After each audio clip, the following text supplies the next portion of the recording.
Jesus Christa apin ni kisei masan ho a kisei to kilona cho Satan in zong a in dal ki cho na Satan ki chim na hi ki chim na ka ti adi jam he Satan thil bol dan he pathirin thil khat a hin bol pu le hung leng lu nin tin akale la nga hung bol bet ti chu Satan main topic e lo wa le wa pathirin thil a bol lo wa le ma bol lo mai te chu na pathin mi ti hong thil khat an bol pu wa la hung leng lu nin tin la chon cho chi hung ma akale la nga hin bol ti chu ei ti ja chu Satan chu accusal of believer la hi lo wa le chon pathin do pa na ti akila cha to ai pathinin hi cho zo se chu le se mi hi mo kama a hin man cha hin phun do he za Satan in to ai do ki ta na hin do na ya ba man chan le ki no te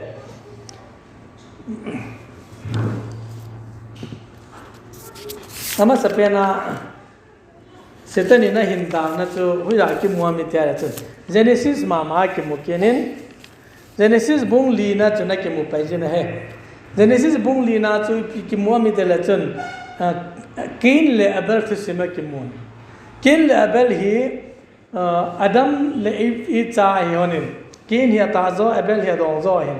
ai la mani hi Cain hi cultivate le na pangin Abel hi ganchin mi na pangin ala khunung chu na mani ngam pathi ni nga ki lai na hin bol ki han tan a hin bol ki na khun Cain hin alo su ho ko na ja hata hin ko ja mai chaman tu le pathinin aba pi ta lo na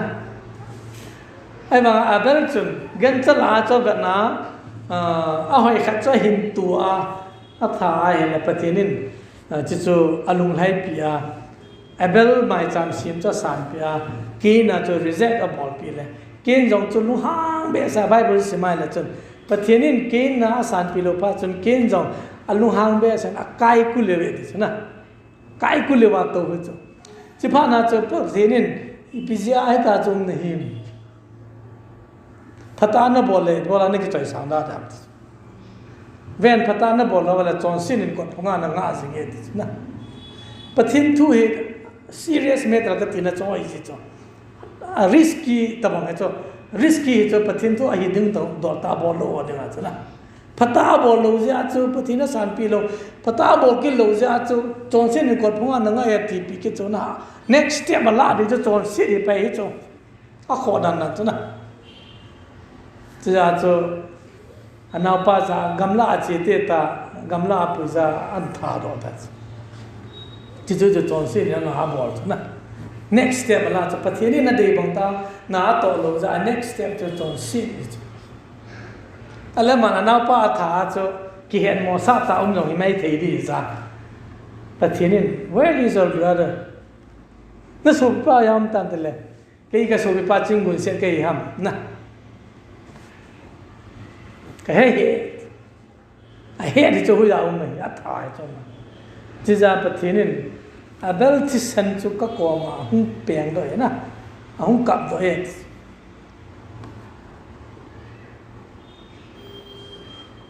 khi chỉ tu simi bên này là mi tâm ta chọn xây đàn giác chôm mà xây mai thế hen ipizia bậc thiên nên kín thil bol cho san pi lo ba Abel cho san pi ham ti mi tâm ta en agel dan cha da sei oben abang khat chun kin hin a hoi lo hin tu ji hin te ti na alo su ga ho cha na hoi lo hin tu ja cha pathin lung lai lo we chong ju ga agel la hin la chu ga agel ti bo pathin ki hu du ngan na i lo su ga pathin hu la hoi lo tu ri jong ji te lo chu na a hoi cha ki tu nu min wa no hoi ti wam ke ka ne lai chu lâu gà sủa khai nó mà hỏi ấy chỉ hỏi sao mình mai cha mà tôi thì cái gì chỗ nè hỏi lô họ zoom là vợ chân nhẹ ham quay tao là hỏi cái tạ tại cái gì cho hỏi sao lại chỉ tú đi cái hỏi cái gì bông cho ấy hỏi gì nghìn giống nè bát thiên thu hẹn là ni mà ni rất xem hòn giống bát thiên có mà tú đi là hỏi chỉ tú tới cái gì ấy lẽ mà thì ta tú đi cho logically à giống cho đi cái sắp buồn bông khát chân Cain pathinin athil tu san pi lo na cho alung thim pi ma sa lo ji he lung thim pe lo he lang ji jong cho ke lai nong ke bol de ham na dan ai ji jong cho di mai the lang khana cho alung thim cho pathin a pi ma sa lo pa cho he lo bin alung thima chu pathirin adei pi ham tia giel lo ji chu na hilaza igel ro dingu hi pathin ho ding hi hitlaya adi pen na ki he choi le kin hin pathin a hin ho nei pathin lam pi ho lo wa ama lung dei ta na kin take his own way so not the way of God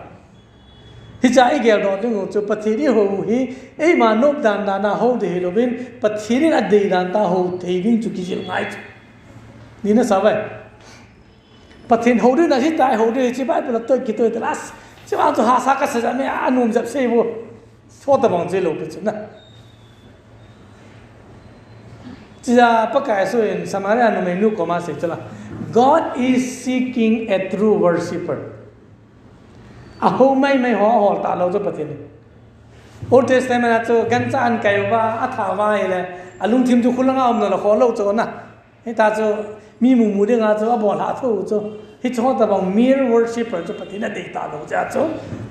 samaria no mai nu ko ma cho hi chlai mu lo hello Jerusalem no hello patina no ring cho khan hu me aji cho patina ho ho cho ho ta bi ho le God is seeking a true worshipper a ho ta be ho ti ho ram te le shagao la thu ta na ale he the ne u cho ei ma ho dei dei hello ben pathin dei dan ta pathin ho chu ki jil ngai che ho Hobung mi ho hi ge la he abong khan hi ha hela hel Pentecost charismatic ho na abong khat ho fundamental la za wa ho chat mong mong lo la ai sa jong la lu jong a he hi be ko jong a biang hi ve na ma ho kon ai le abong khat chu la ke sa popular lam jing na hallelujah to ke khan lo na amen to ke khan lo hai cho hum ki dem ki ta cho piti ham mi tia he le Atipya tu ho tu thangam nei lo sa ki khanon halya sama atoma to mo tu khanon vet ki na hele emotional la pathen ho wa tikin ka ba na hele iji pathen ho ei ma dei da na nai kheu bo cho di lo ha ni na sa vai a ki chom le le pa na ta ki chama pathe ka ho le no ke sai ti ja bo le cho ông chim chim mà ông pa làm cho và tiền nhiều thứ là mấy tiền đồ cái cả tổ mà đi rồi cho tất nhiên là đi làm cái này rồi cho chỉ ra thì phát triển hồ giống như vậy tay mình lại là nè mình cũng mà worship thu thằng cái này sẽ vào cho hay cái gear gì cho am I worshiping God according to His will or according to my will only nè à tâm rồi cái vấn này là ấy mà họ đi à kêu với bộ chân đi ta sẽ đi nó sao vậy ei mai comfortable le phai sa dong ri ta ke ho ji pathin ya de lo dong ke lo cho chi hi pathin de nan te mi khan he se amin se da ta te mi hun pathin ki pui sa he na ma hun pathin pui ja bu ye he te cho na pa ka hi chi hi ka de hi chi hi no ngo ti ta bang he cho na cho pathin lang a hu wo cho hi chi lang lo ye phai pa ka ke ya da ni ta pui ho ta bang he cho na hit ya cho pathin ho chu itamu cha ti tan ki sei Kim yang tu cita bang ya sa patinin result apa pun. Patinin ada ipi gelo ana, ama ada idan ta patin ke ho. Ale hichma ipi ja apa lajo ke san pi ha metile. Gencha hin kaya genti sana surya patina san pi. Ale tu se kin na hele kin chun ama genching mi re wa lo tho mi za lo so ka patin ho chale pa patin san pi lo ti ke me te.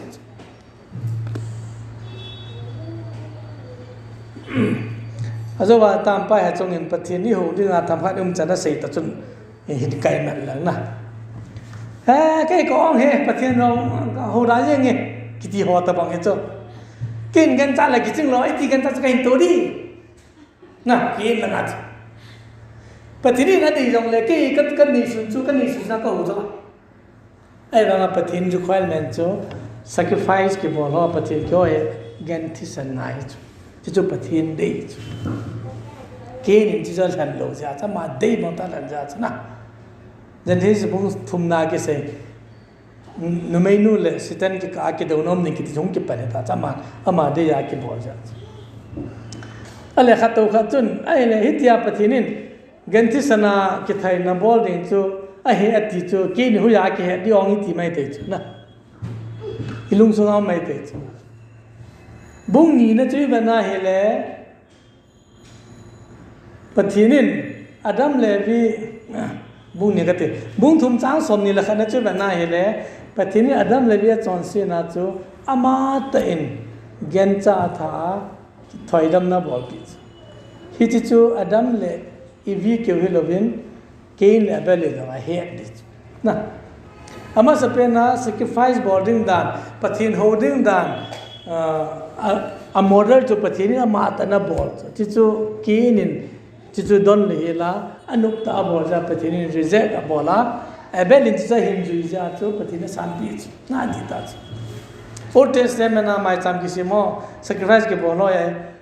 alam pi ai Jesus Christ cross at chiding lima genti san ke bol chang bu ho jam kha bang cho thi san jang lum na chai bang a hi cho patina san na khu Leviticus sa ba na ai ne phatta ki god bunga na phatta press ki bol khun chi khun that typifies si to to i ja cho except ki bol na omen ai bang lang pi a cho genti san ti lo chu mai cham ki ti ho sacrifice ki la lo ai chi ra chu ke na ai ki la pi lo ai ale hi chu kin chu kun avom ha mi ti le sitanin ama lung chama chon na dinga athu zo yong hi mai thei chu na cha chu pathin dei lam bol le la ma cham chama hin bola ale pathin dei lam ma bol pa cha hin tha ki ta chana na sitanin na hin do na hi chiwa ke man na le nu me nu ki ka ke do na ka koida ma pa na lu jep chu de ki ti pa hi ke apala ku na hung de kha de khan te ti agi cha chi jong chu hin te chi cha chu ke chu mang cha chu abal cha hin tha ki ta chala ai wanga bible chu simai la khunongin am azovin abal chi nongin patinin adam la vi chu cha pikinin chu set a pikita set na panin mi hon patina hin ku pan ki ta ve ti ki ta na chia chu gain line le set line hi achum chuma hong chia theology ki sim na e one is god and godly way another one is godly way ya hong chi pe chi chu ama sa pe na setan in jesu christ down adar na ka gi la kan se aba na chu jadis bungum na ge tan genesis bungum na chu setan na dal ki jupiti dal ki nami tia hele hilai hi tu sim hi bana hele pathin cha patele mi him cha dute ho ki chen nei ki ta cho na isim do de wen chlai chu mi hi mo hung pung che ta na hele pathin cha nu pathin cha patena katina mi him cha nu te cha ve ve na hele a hoi thejin a ma ho dei che chu ji na ki pui ta ve na he ji chun pathin nu hang ta na si ja chu no wa ja kong ki sujin ba noi le se mi te chon se gam ta ji ka su mang de ta ya ti si ja no an ko nga su ja nuwa ten ko mi ge se hu yang a boy ala hit lai tu pizia setan en jesu christa hung na ding ta da na hin te ti ai se ti ha mi ti le spiritual line elo bala christmas sermon line ai se o chun ti nin se ka ta sina ko na pathin chila ti taw te elo ba ele pathin hemi ahung mum pha na chu ba noi mi tam tai hung tam ki ta cho na population hung tam ki pha na he setan hin jesu christa hi koi phunga hung peng ni ham koi gu hi de ham ti cha het ki lo ta mai ti ja cho hi chu ba noi generation hi na spoil te cho a cho sit gu de this mai ti cho ti ja cho pathin cha pate wa cho mi him da na hung mu wa mi him chan nu te ki chen pi oi hi chi theology ki simna le theologian hon tam ten view za nam kan evin argument tam ta ome khanna chun pathin cha pate he koi dam ti le set chila ho hin te ki tie sit chila ho hin te ki ti na hi a weak point chu ki ha mi ti le chun mim te hi pathin lim le mela si mi evin a khu ta le ti ra na sit chila te bo se chu pathin cha ki ti le ham na mi yo si chu pathin cha ti jeng thei chala na ku te chun sit chila a chum bia pathin cha pate he ga ti na ri chu ti jam loi aba na chun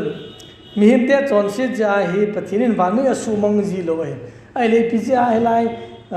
no wa khu khang la chon sit na ji ata ta su mangam te le thil chum khat ti nai chu na aban ke na chu le sit chila zo si chu pathin cha pate ki ti thei lo zo ye chu nu me yong tam ta ne chu na se na ko na ale anu me hong chu pathin chan nu te ki te ki le kholo za 啊不是老婆子那不天这八个人都没有，这个当กิโล做，一直弄就零退了哎，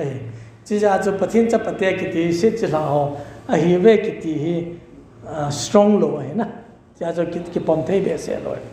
อันนี้นะจนที่จะประเทศจะประเทศกิติ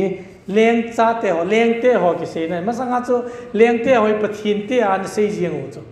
ฮิจิจะอาจูเลี้ยงเตะหอหินเตะกิติอะไรเลี้ยงเตะหอจนมีเลี้ยงลูกหอจ้ากิเจนปีมันอาจูเวลาจะประเทศนี่วันนู้นสูมองดองนะที่ลิเทลุกจูละเอสเตอร์จงฮาริสาจงจูเอสเตอร์จงจูเลี้ยงจันนูเฮลูไปจูละนะ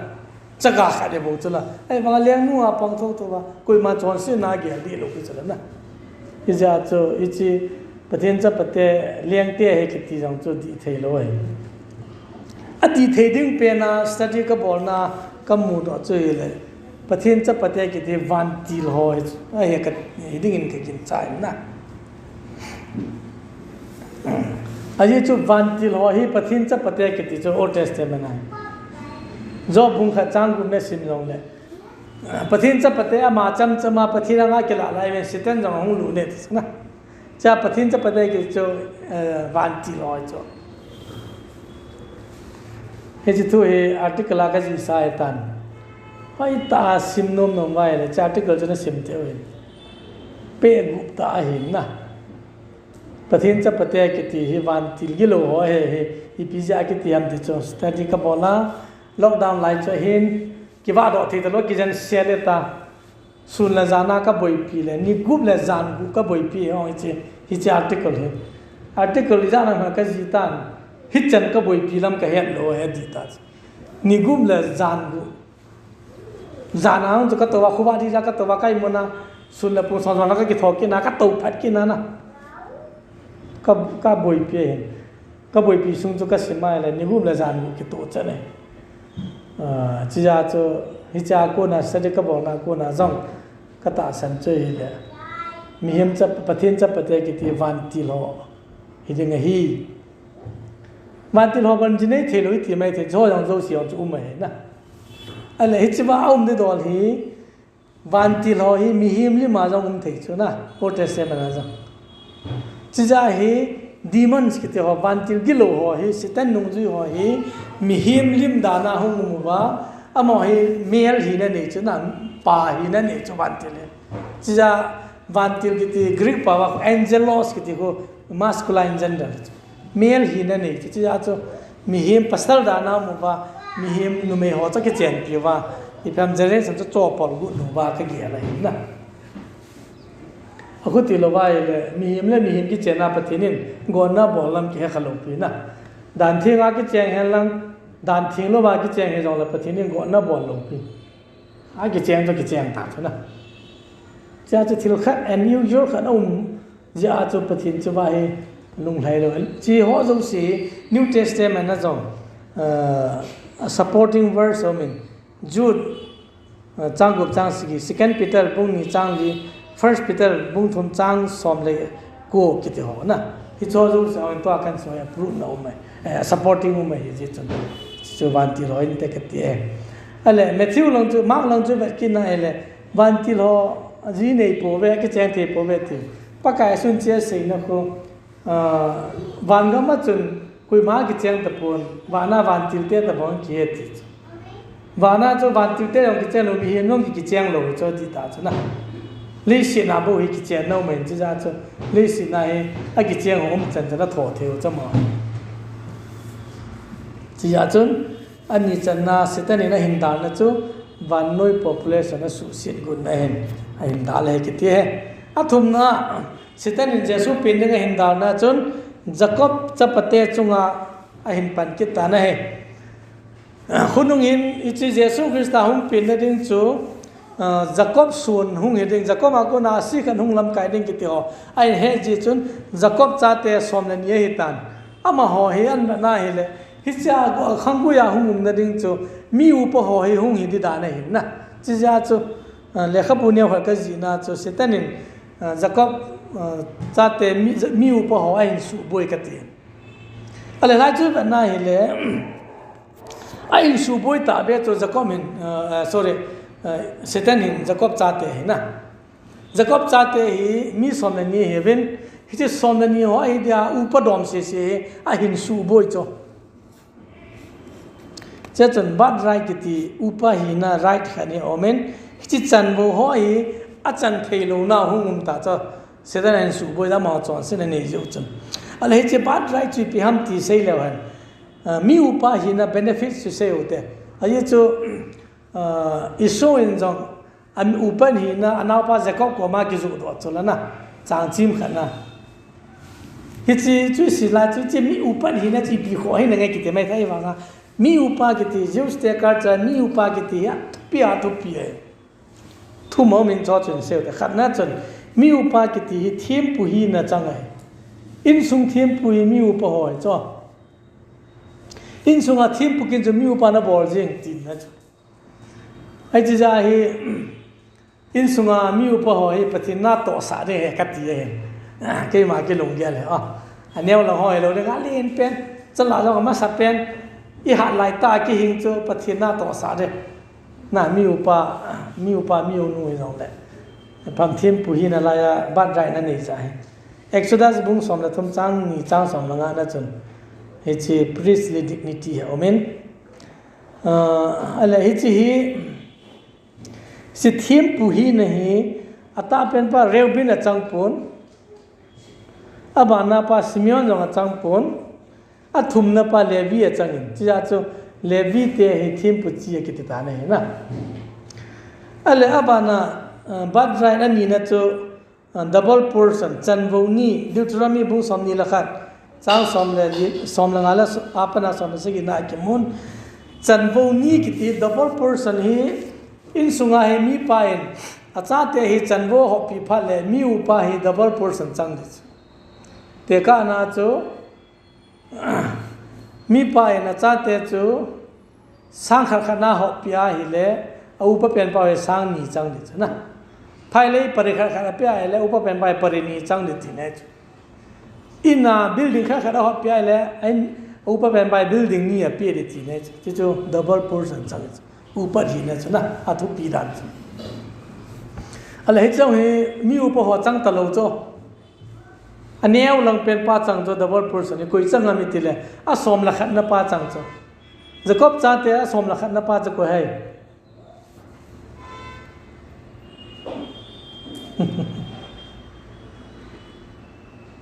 जोसेफ चला इतना नया लोहा जोसेफ जो सोम लखत नहीं चो ना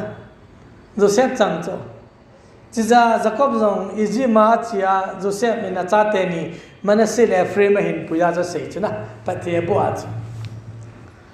tu apana na hin ding na cha chu dang cha hi jing han ama wang tu a na hin ne na chate ni Manasseh le Ephraim hi ke cha hi de Jacob na su pe dang da ho Reuben ho Simeon ho Zebulun ho banga ama ni hi ke cha ki sim de hi ai chi ja chu Israel te Canaan gam ke homa cha veleu chu Joseph min mu hi le taw na Israel phung song la phung ni Canaan gam ke homna kho Joseph min na mu ba Joseph min mu hi le taw Joseph min lo a cha te ni Manasseh le Ephraim mu ba na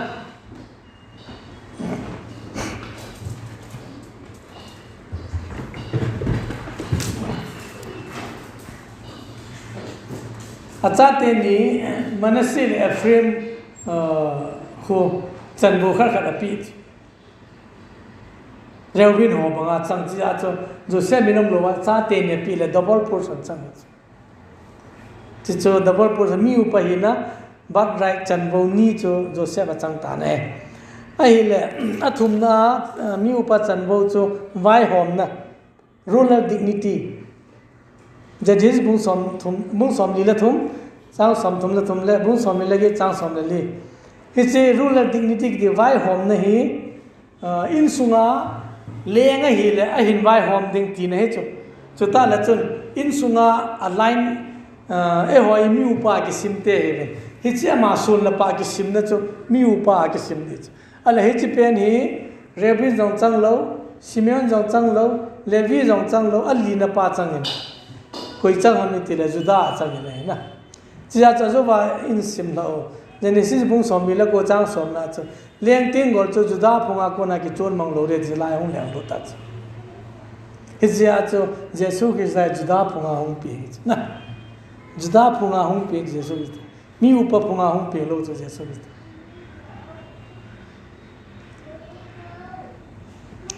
ale ipizia chu Reuben Simeon Levi ki ti ho phunga hi ama ho hin pemba da he chang lo hi wa mi tia hi le Reuben hi pizia aban rai ra la so wa mi tia hi le ama hin apa thai kem nu he na zon pe na lupi cho chia apa hin blessing upon na se la se Reuben nang hi ka hat na lai ta ka hi nei hi zong le nang in na pa za fu na za lo ji na tia hi je ba rai ho si je hin mong pi apa zinu helobin apa zinu su nu na Old Testament la ya cho nu me ji ne ting le ajan dengan ki pui ho song hi aji pa dengan aji pa yin chi ja Jacob bin jong le a le Rachel ne ya na amani no khar khar an ki po na bon je ke ba aji a pa mu na chi ja cho nu me li hin chu sa som ne ni pa Reuben ni apa thai kem nu he na lup pi ja cha pa he lu hangan na pa za na za poi na he na ti ja o ka la ga ma chunga ka chunga he na ti na chi ja chi jo sa cha ne chi cho Genesis bung som tum la nga chang som ni le ni na pa cha ki mon Levi le Simon le Levi ni pi ja hi chi ban ra he chang hon no ni ti la ma ni jong hin bol khi kha ni kin hon cho sui pha mi ti ai le chen a so pi nu dina ki ti nu he a chen now wa he vi mi pa hamor ki ti pa cha pa second chen hi chi a so pi nu he de ja kitchen pi le la ana pui lu na zuwa don kham sa che taw te na ana lu pi cho ale hi chang cho a de cha na kitchen pi de nga hong zo ki na jong le kitchen pi ma sanga hi ta bol ja cho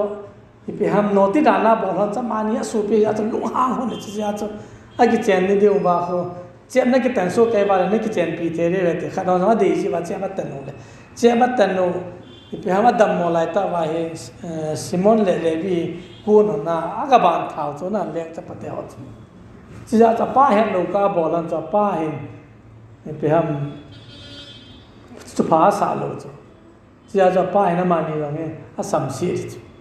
chi ja ya ma ni jong ba rai chang hon lo ni cho ho chu hin Jacob cha pate chu Reuben hin Simon hin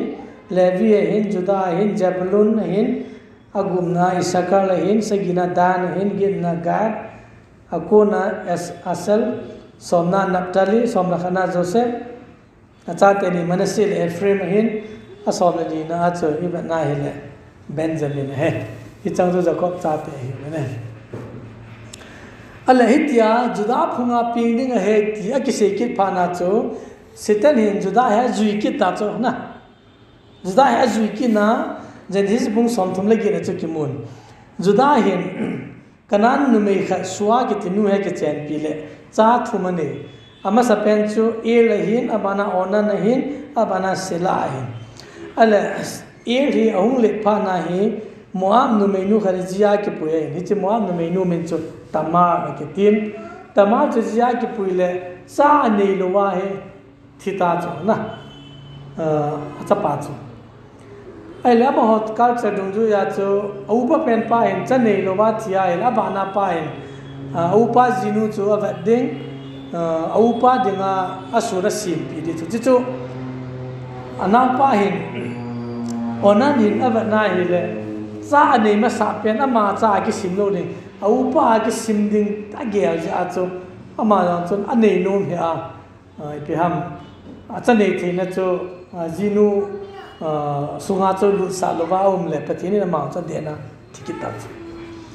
ale Judah gel ding a chu ka cha ni te ni chinu nu ki chen ba thion le hi chinu me nu hi anyo pen pa yo ki chen sa ke la ne pra thige ni te ti gi cha pa na chu chala ga bola an Tamar za chu ka cha pa hi alit ka sin nei langa me thai ban ni ke ban lam na pa ko ma gom ta da so le ala khunu nga he cha pa la lien ta juda in la tamal ku mo mo talo chi tamal no ki he dai ale ni khan hi juda jong cho ajinu chi lung hem pul do om lai hen aloi pa to hen samur kyal ngoi mur vo de nga he aga chi ro na he le amonu na khulanga cho mi ho hen amonu se pi ban te pu hunge ti wala ma jong hen ate pu na thim tha he cha chu ame thai won chu na koi la pun na ki khuwa lam ate pu na na to wa he le ate pu chun noti hi sa cho na amola noti wa hi ama hi mi mu sa lo da no cho chi ja cha man jong azinu na da ha lung hal ta chun na he le noti hi sa a ke ho pia alu pi ta alu pi zo wa ko aman de ngai kyang ngoi khat pi ding kho nei lo ja cho thil thum hi da ha sa hi cha da ha so cham da la chun ama hol to a chaw to a ting go na hi chang tu me a da ha sa mi kan solding kyang ngoi kan khoi sa ding cha pa cho khong ke la de ta da la sa ai le hi chi zo zo wa cho tamal jong hi an me me thai bon as ki von ki na u ma hi le juda ai mi en so pa na cho amu zo ta lo cho hi la ya no tin nu chu hui la um ta ma tu kui ma na het pha lo chu na lai ga ma hin no ti um kha po ya ti wai pa na chu ki mu ta lo ta ke nu chi ai le tamal cho gai hung ki he do ta cho hung ki do pa na mi on na mo nu chu no ti na ki che men apa ke lo ven a gai ta ya ti la juda ang hi lu hang be sa in choi ven na in pu ven tha do de na am do wa ta ki phin hi cho chi pa na tamal zo tu ni bi mo la hi tia chu na se ham hung in lang chi hi hung be ti min hi chang ma ho la hin chawa hin ting go le hi chi nei pa a ko na nau ka ba be phatte in gel tu in na ve na aba na he le juda na ma ngan chang ta cho si pa na tan gel do cho ka cha pa ka pi lo ja hi ta yong hi ke sang in na ma chon pha zo ya tia aga pui ki na na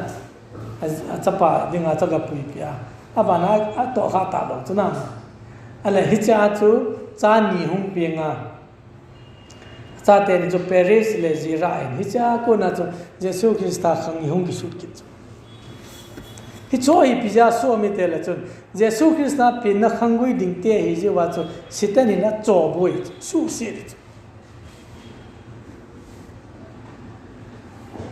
hi cho hi sitan ni Jesu pi ni ga da na ti a ka la na ai wang chun la hi ta na da wang chun Jesu Christa hung pin na khang gui cho hung ki sut pe ai la Jesu Christa cho hung ping thau tu ne sitan in atin wa nga tin zo lo